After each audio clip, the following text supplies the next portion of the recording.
उस रात द्वारका का समुद्र कुछ ज्यादा ही बेचैन था। विशाल लहरें महल की दीवारों से टकरा रही थीं।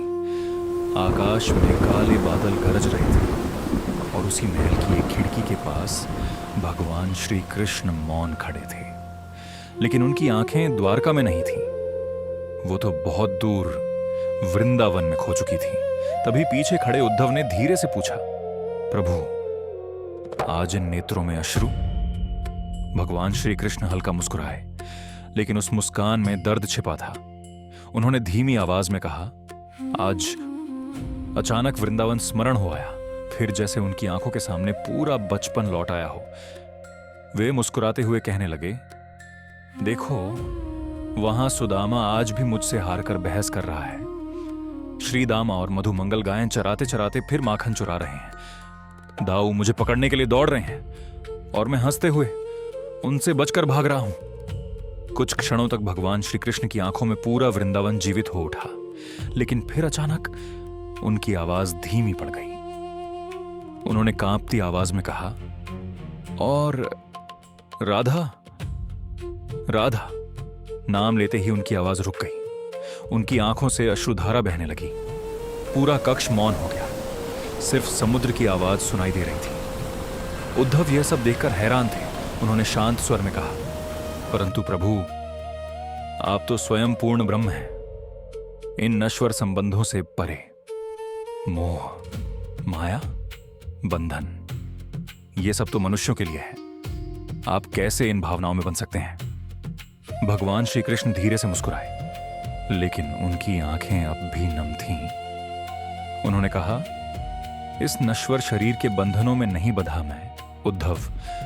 मैं तो केवल प्रेम में बंध चुका हूं। मैया यशोदा के वात्सल्य ने, बाबा नंद के स्नेह ने, और उन ग्वाल बालों, उन गोपियों के निष्कलंक प्रेम ने मुझे ऐसा बांधा है कि चाहकर भी मुक्त नहीं हो पाता।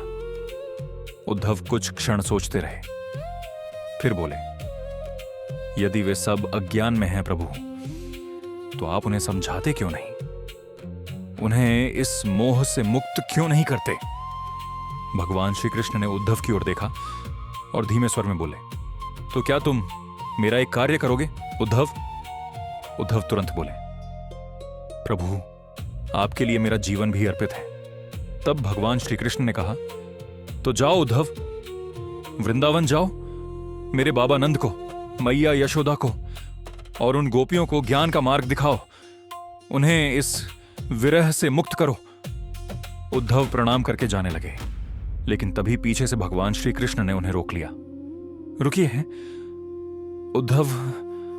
उद्धव पलटकर देखने लगे। भगवान श्री कृष्ण ने अपने पीतांबर की ओर देखा और हल्की मुस्कान के साथ कहा, जाने से पहले मेरे वस्त्र और आभूषण धारण कर लीजिएगा। उद्धव आश्चर्य में पड़ गए।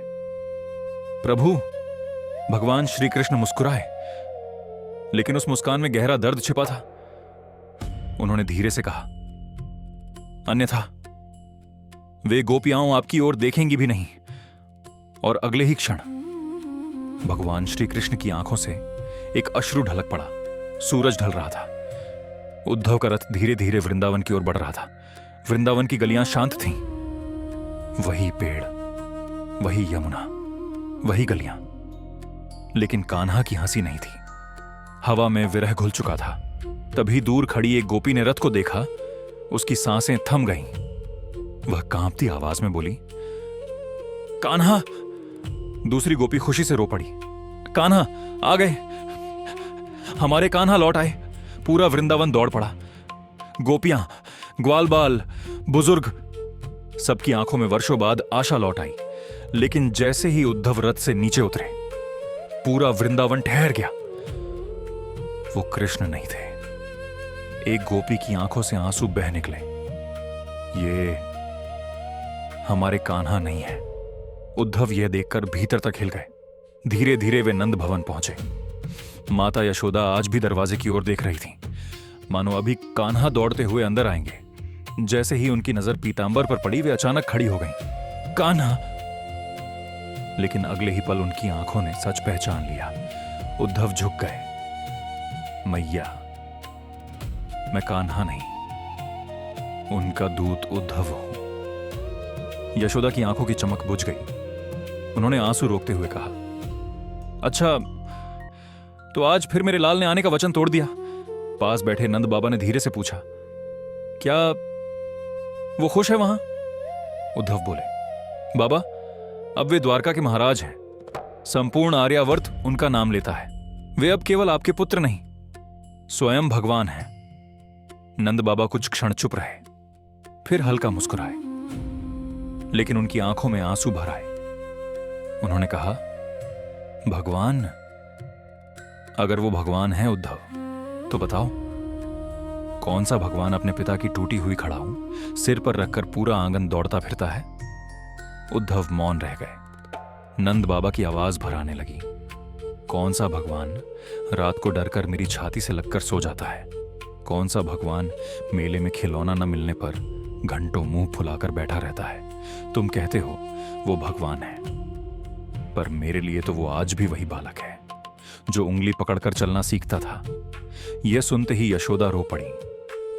उन्होंने कांपती आवाज में कहा, उद्धव, क्या आज भी उसे माखन उतना ही पसंद है?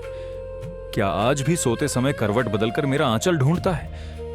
क्या आज भी डर लगने पर मैया पुकारता है? उद्धव की आंखें भर आईं, लेकिन यशोदा रुकी नहीं। उन्होंने रोते हुए कहा, तुम कहते हो वो भगवान है, तो फिर बताओ उद्धव, कौन सा भगवान अपनी मां के हाथ से माखन खाने की जिद करता है? और कौन सा भगवान, अब उनकी आवाज पूरी तरह टूट चुकी थी, अपनी मां को इतना तड़पाकर छोड़ जाता है? पूरा नंद भवन आंसुओं से भर गया। उद्धव पहली बार निरुत्तर खड़े थे। जिस ज्ञान का अभिमान लेकर वे द्वारका से आए थे, वह वृंदावन में टूटने लगा था। रात गहरा चुकी थी। उद्धव धीरे धीरे यमुना किनारे पहुंचे। वहां कुछ गोपियां बैठी थीं, आज भी उसी दिशा में देखती हुई जिधर से कभी कान्हा आया करते थे। उद्धव ने धीरे से कहा, भगवान, श्री कृष्ण ने आप सभी के लिए संदेश भेजा है।